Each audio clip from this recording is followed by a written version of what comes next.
ಸುಮಾರು ಒಂದು 7-8 ವರ್ಷಗಳಿಂದ ರಾಜೀವ್ ಗೌಡರು ಸಕ್ರಿಯವಾಗಿ ಸೇವೆ ಸಲ್ಲಿಸ್ತಾ ಇರೋದು ಅದೆಲ್ಲರಿಗೂ ಗೊತ್ತಿರ್ತಕ್ಕಂಥ ವಿಚಾರ.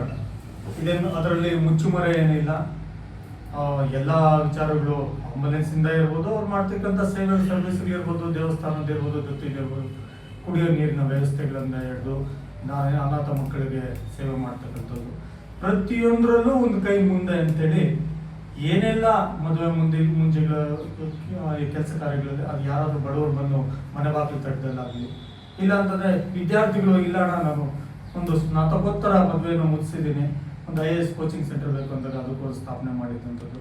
ಪ್ರತಿಯೊಂದು ವಿಚಾರಗಳು ಕ್ರೀಡೆಗಳಿಗೆ ಬಂದರೆ ಎಲ್ಲ ಕ್ರೀಡೆಗಳಿಗೂ ಅವ್ರದ್ದೇ ಆದ ಸಹಕಾರ, ಹಣ ಸಹಾಯ ಪ್ರತಿಯೊಂದು ಮಾಡ್ತಿದ್ದಾರೆ. ಇದೆಲ್ಲ ಗೊತ್ತಿರ್ತಕ್ಕಂಥ ವಿಚಾರ. ಇದು ಶಿಡ್ಲಘಟ್ಟ ವಿಧಾನಸಭಾ ಕ್ಷೇತ್ರದಲ್ಲಿ ಪ್ರತಿ ಮನೆ ಮಗನಾಗಿ ಕೆಲಸ ಮಾಡ್ತಕ್ಕಂಥ ವಿಚಾರಗಳು.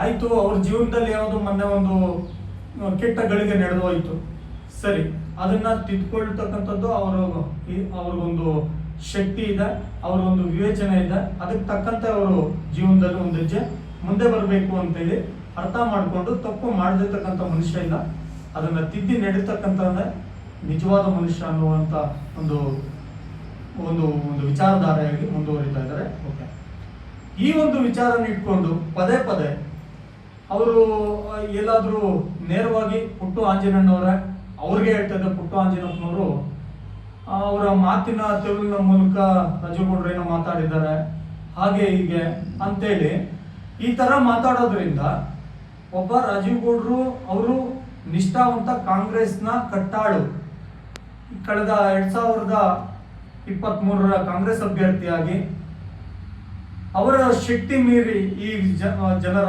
ಸೇವೆಗೋಸ್ಕರ ಕಾಂಗ್ರೆಸ್ ಪಕ್ಷವನ್ನ ಕಟ್ಟುವಂತ ಕೆಲಸ ಮಾಡ್ತಾ ಇದ್ದಾರೆ, ಸತತವಾಗಿ ಮಾಡ್ತಿದ್ದಾರೆ. ಅದರ ಶಕ್ತಿ ಮೀರಿ ಮಾಡ್ತಿದ್ದಾರೆ. ಅವ್ರಿಗೆ 2023 ಫಲಿತಾಂಶ ಸಿಗ್ಲಿಲ್ಲ, ಆದ್ರೆ ಜನಕ್ಕೆ ಅರ್ಥ ಆಯ್ತು ಅವ್ರಿಗೆ ಯಾರ್ಯಾರು ಮೋಸ ಮಾಡಿದ್ರು ಏನಾಯ್ತು ಅಂತ.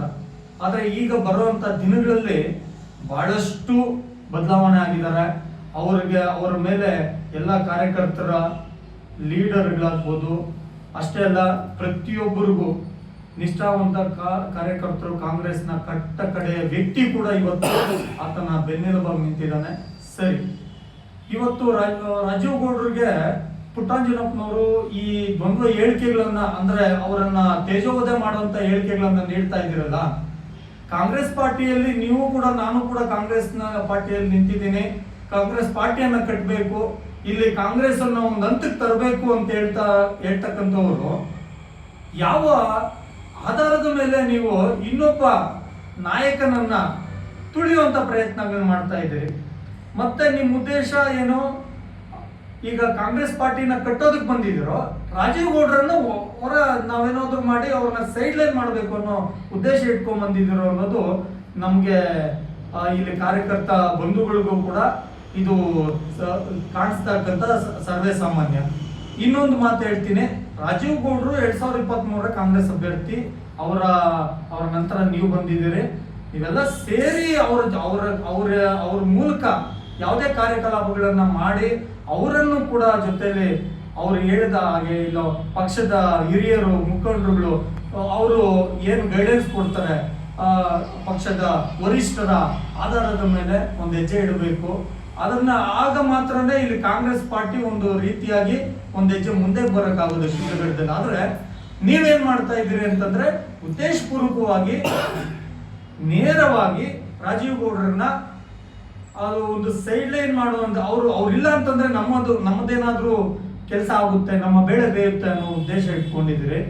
ಈ ಒಂದು ವಾತಾವರಣ ಮುಂದೊಂದು ದಿನ ಅದು ನಿಮಗೆ ಅರ್ಥ ಆಗುತ್ತೆ. ಈಗಾಗಲೇ ನಿಮ್ಗೂ ಅರ್ಥ ಆಗಿದೆ, ನಿಮ್ಗೆ ಪರಿಸ್ಥಿತಿಗಳು ಗೊತ್ತಿದೆ, ಸನ್ನಿವೇಶಗಳು ಗೊತ್ತಿದೆ, ಏನೆಲ್ಲ ಅನುಭವಿಸ್ತಾ ಇದ್ದೀರಿ ರಾಜಕೀಯವಾಗಿ, ಮತ್ತೆ ಅದರಿಂದ ಏನಾಗ್ತಾ ಇದೆ ನೀವು ಹೇಳ್ತೀರಿ, ಒಂದ್ ಕಡೆ ನೀವೇ ಹೇಳ್ತೀರಿ ಏನಂತ, ನಾವೆಲ್ಲ ಒಗ್ಗಟ್ಟಾಗಿ ಇದೀವಿ, ನಾವೆಲ್ಲ ಒಗ್ಗಟ್ಟಾಗಿ ಬಂದ್ರೇನೆ ಒಂದ್ ಹಂತಕ್ಕೆ ಹೋಗ್ಬೇಕಾದ್ರು. ಇವತ್ತು ಶಿಡ್ಲಘಟ್ಟ ಕ್ಷೇತ್ರದಲ್ಲಿ ಕಾಂಗ್ರೆಸ್ನ ಬಲಗೊಳಿಸ್ಬೇಕಂದ್ರೆ ನಾವು ಕೂಡ ರಾಜೀವ್ ಗೌಡ್ರ ಜೊತೆಯಲ್ಲಿ ಒಂದ್ ಹೆಜ್ಜೆ ಮುಂದೆ ಹೋಗ್ತೀವಿ ಅಂತ ಹೇಳ್ತೀರಿ. ಆದ್ರೆ ಎಲ್ಲೋ ಒಂದು ಕಡೆ ಮಾತಿನ ಬರದಲ್ಲಿ ನೀವು ಹೇಳುವಂತ ಹೇಳಿಕೆಗಳಿಂದ ರಾಜೀವ್ ಗೌಡ್ರಿಗೆ ಪರ್ಸನಲಿ ನೀವು ಟಾರ್ಗೆಟ್ ಮಾಡ್ತಾ ಇದ್ದೀರಿ ಅನ್ನೋದು ನಮ್ಮ ಉದ್ದೇಶ. ದಯವಿಟ್ಟು ಈ ಹೇಳಿಕೆಗಳನ್ನ ಕೊಡೋದ್ರಿಂದ ಪಕ್ಷ ಕಟ್ಟುವುದಕ್ಕೆ ಬಹಳಷ್ಟು ತೊಂದರೆ ಆಗ್ತದೆ ಅಂತೇಳಿ ಈ ಒಂದು ಸಂದರ್ಭದಲ್ಲಿ ಹೇಳ್ತಾ ಇದ್ದೀನಿ. 2018ರಲ್ಲಿ ಕೂಡ ಪುಟ್ಟರಾಜನಪ್ಪನವರು ಕಾಂಗ್ರೆಸ್ ಪಕ್ಷದ ವಿರೋಧಿಯಾಗಿ ಬಂಡಾಯವಾಗಿ ಕಾಂಗ್ರೆಸ್ನ ಸೋಲಿಸೋದಕ್ಕೆ ಪ್ರಯತ್ನ ಪಟ್ಟರು. ತದನಂತರ 2023ರಲ್ಲೂ ಕೂಡ ಬಂಡಾಯವಾಗಿ ಕಾಂಗ್ರೆಸ್ ಪಕ್ಷವನ್ನು ಸೋಲಿಸೋದಕ್ಕೆ ಪ್ರಯತ್ನ ಪಟ್ಟರು. ಆದರೂ ಕೂಡ ನಮ್ಮ ಕಾಂಗ್ರೆಸ್ ಪಕ್ಷದ ವರಿಷ್ಠರು ಅವರನ್ನ ಪಕ್ಷದ ಸಂಘಟನೆಯಲ್ಲಿ ಅಂತ ಸೋಲಿಸೋದಕ್ಕೆ ಪ್ರಯತ್ನ ಮಾಡಿದಂಥವ್ರನ್ನೇ ನಮ್ಮ ಪಕ್ಷಕ್ಕೆ ಸೇರ್ಪಡೆ ಮಾಡಿಕೊಂಡು ಪಕ್ಷ ಸಂಘಟನೆಗೆ ಮಾನ್ಯತೆ ಕೊಟ್ಟಿದ್ದಾರೆ. ಅವರನ್ನು ಉಚ್ಚಾಟನೆ ಮಾಡಿದ್ರು, ಕಾಂಗ್ರೆಸ್ ಪಾರ್ಟಿಯಿಂದ ಉಚ್ಚಾಟನೆ ಮಾಡಿಬಿಟ್ಟಿದ್ರು, ಹೊರಗಡೆ ಹಾಕಿದ್ರು. ಆದರೆ ಉಚ್ಚಾಟನೆ ಅವರನ್ನ ಪಕ್ಷದಿಂದನೇ ಉಚ್ಚಾಟನೆ ಮಾಡಿದಂಥವ್ರನ್ನೇ ಕಾಂಗ್ರೆಸ್ ಪಕ್ಷಕ್ಕೆ ಸಂಘಟನೆಯ ಉದ್ದೇಶದಿಂದ ಕರೆದಿರ್ಬೇಕಾದ್ರೆ ಪಕ್ಷದಲ್ಲಿ ಅಮಾನತ್ನಲ್ಲಿ ಇಟ್ಟಿರೋರನ್ನ, ಟೆಂಪರವರಿ ಇಟ್ಟಿರೋರನ್ನ ಪಕ್ಷ ಅತಿ ಶೀಘ್ರವಾಗಿ ರಾಜೀವ್ ಗೌಡ್ರನ್ನ ಪಕ್ಷಕ್ಕೆ ಸೇರಿಕೊಳ್ತಾರೆ. ಅದಕ್ಕೆ ವರಿಷ್ಠರು ಕೂಡ ಇದಕ್ಕೆ ಸಪೋರ್ಟ್ ಕೊಡ್ತಾರೆ. ಅದು ಆ ವಿಚಾರವಾಗಿ ಶಿಡ್ಲಘಟ್ಟದ ವಿಧಾನಸಭಾ ಕ್ಷೇತ್ರದ ಪ್ರತಿಯೊಬ್ಬ ಕಾಂಗ್ರೆಸ್ ಮುಖಂಡರುಗಳು ಮತ್ತು ಯುವಕರು ಎಲ್ಲರೂ ಕೂಡ ಸೇರಿ ರಾಜೀವ್ ಗೌಡ್ರ ಬೆನ್ನೆಲುಬಾಗಿ ನಿಂತಿದ್ದೀವಿ ಅಂತೇಳಿ ಈ ಒಂದು ಹೊಸದಾಗಿ ಕಾಂಗ್ರೆಸ್ ಪಕ್ಷ ಅಂತ ಹೇಳ್ಕೊಂಡು ಓಡಾಡ್ತಾ ಇದ್ದಾರೆ. ಇವರೇನಾಗಿದ್ದಾರೆ ಇಂಡಿಪೆಂಡೆಂಟ್ ಅಭ್ಯರ್ಥಿಯಾಗಿ ನಾನು ಈಗ ಹೊಸದಾಗಿ ಕಾಂಗ್ರೆಸ್ ಪಾರ್ಟಿ ಸೇರಿದ್ದೀನಿ ಅಂತ ಹೇಳ್ತಾ ಇದ್ದಾರೆ. ಅವರು ಮೊನ್ನೆ ನಮ್ಮ ರಾಜೀವ್ ಗೌಡ್ರ ಬಗ್ಗೆ ಮಾಡೋದು ಅನಾಚಾರ ಅಂತೇಳಿ ಒಂದು ಮಾತಾಡಿದ್ದಾರೆ. ಅವರು ಏನು ಪಕ್ಷದ ಮುಜುಗರ ಆಯಿತು ಅವರಿಂದ, ಈಗ ನಮ್ಮ ಮುಕ್ತಿ ಸಿಕ್ಕಿದೆ ಅಂತೇಳಿ ಒಂದು ಸುದ್ದಿ ಬೈಟ್ಕೊಟ್ಟಿದ್ದಾರೆ.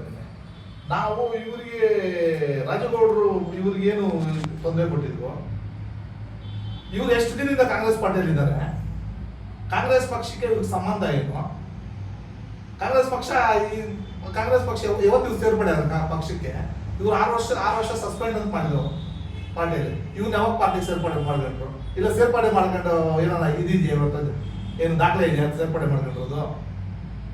ರಾಜಗೌಡರ ಬಗ್ಗೆ ಮಾತಾಡ್ಬೇಕಾದ್ರೆ ಸ್ವಲ್ಪ ಯೋಚನೆ ಮಾಡಿ ಮಾತಾಡ್ಬೇಕು. ಯಾಕಂದ್ರೆ ಅವರು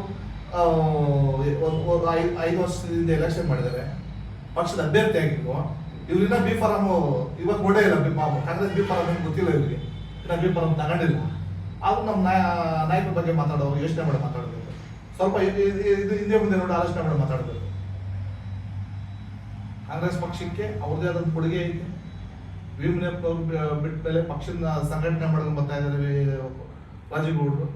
ಏನೋ ಅಚಾತುರ್ಯವಾಗಿ ಅನಾಮತ ಆಗಿದೆ. ಅದು ಇವತ್ತಿಲ್ಲ ನಾಳೆ ಸರೋಗುತ್ತೆ, ಏನೊಂದು 15 ತಿಂಗಳು ಕ್ಲಿಯರ್ ಆಗುತ್ತೆ ಅಂತ ವರಿಷ್ಠ ಹೇಳಿದ್ದಾರೆ, ಕ್ಲಿಯರ್ ಆಗುತ್ತೆ. ಅಷ್ಟರೊಳಗಡೆ ಇವರು ಪುಟ್ಟರಾಜನಪ್ಪನವ್ರು ಯಾವುದೋ ಕಾರ್ಯಕ್ರಮಕ್ಕೆ ಇದುವರೆಗೂ ಕಾಂಗ್ರೆಸ್ ಕಾರ್ಯಕ್ರಮ ಯಾವುದೂ ಮಾಡಿಲ್ಲ. ಎಲ್ಲ ಕಾರ್ಯಕ್ರಮ ಮಾಡಿದ ಮತ್ತೆ ರಾಜೀವ್ ಗೌಡ್ರೆ ಮಾಡಿದ್ದು. ಯಾವುದೋ ಒಂದು ಇದರಲ್ಲಿ ಇಟ್ಕೊಂಡು ತಲೆಯಲ್ಲಿ ಇಟ್ಕೊಂಡು ರಾಜೀವ್ ಗೌಡ್ರ ಬಗ್ಗೆ ಕೇವಲ ಮಾತಾಡಬಾರ್ದು ಅಂತ ನಿಮ್ಮ ಮೂಲಕ ಹೇಳಕ್ ಬಯಸ್ತೀನಿ. ವಿಧಾನಸಭೆ ಚುನಾವಣೆಗಳಲ್ಲಿ 2 ಚುನಾವಣೆಯಲ್ಲಿ ಸ್ಪರ್ಧೆ ಮಾಡಿದ್ರು. 2 ಚುನಾವಣೆಯಲ್ಲಿನೂ ಕಾಂಗ್ರೆಸ್ ವಿರೋಧವಾಗಿ ಸ್ಪರ್ಧೆ ಮಾಡಿರೋದು. ಏನು ಕಾಂಗ್ರೆಸ್ ಪಕ್ಷ ಟಿಕೆಟ್ ಕೊಡಲಿಲ್ಲ ಅಂತ ಹೇಳ್ಬಿಟ್ಟು ಕಾಂಗ್ರೆಸ್ ಪಕ್ಷಕ್ಕೆ ಸಪೋರ್ಟ್ ಕೊಡಲಿಲ್ಲ ಇವರು. 2018ರಲ್ಲಿ JDS BT ಮೇಲೆ ಕೆಲಸ ಮಾಡಿದ್ದೀವಿ. ಕಾಂಗ್ರೆಸ್ ಸಪೋರ್ಟ್ ಆಗಿ ಮಾಡಲಿಲ್ಲ, ಅವತ್ತೂ ಮಾಡಲಿಲ್ಲ, 2023ರಲ್ಲಿ ಮಾಡಲಿಲ್ಲ ಇವರು. ಇವರೇ ಕಾಂಗ್ರೆಸ್ ಅಂತಾರೆ ಇವರು. ರಾಜೀವ್ ಗೌಡ್ರು ಇವರಾಗೆ ಹಿಂದಿನ ಭಾಗದಲ್ಲಿ ಕಾಂಗ್ರೆಸ್ ಬರಲಿಲ್ಲ, ರಾಜೀವ್ ಗೌಡ್ರು ಮುಂದಿನ ಭಾಗದಲ್ಲಿ ಕಾಂಗ್ರೆಸ್ ಬಂದ್ರು, ಪಕ್ಷದ ಅಭ್ಯರ್ಥಿ ಆಗಿದ್ರು. ಪಕ್ಷದಲ್ಲಿ ಎಲ್ಲ ಇದನ್ನು ಮಾಡಿದ್ರು, ಕಾಂಗ್ರೆಸ್ ಪಾರ್ಟಿ ಕಟ್ಕೊಂಡ್ ಬಂದಿದ್ರು ಅವರು. ರಾಜೀವ್ ಗೌಡ್ರ ಬಗ್ಗೆ ಮಾತಾಡುವಾಗ ಸ್ವಲ್ಪ ಯೋಚನೆ ಮಾಡಿ ಮಾತಾಡಲಿ ಅಂತ ಪುಟ್ಟರಾಜನಪ್ಪರಿಗೆ ನಾವು ಹೇಳ್ತಾ ಇದ್ದೀವಿ.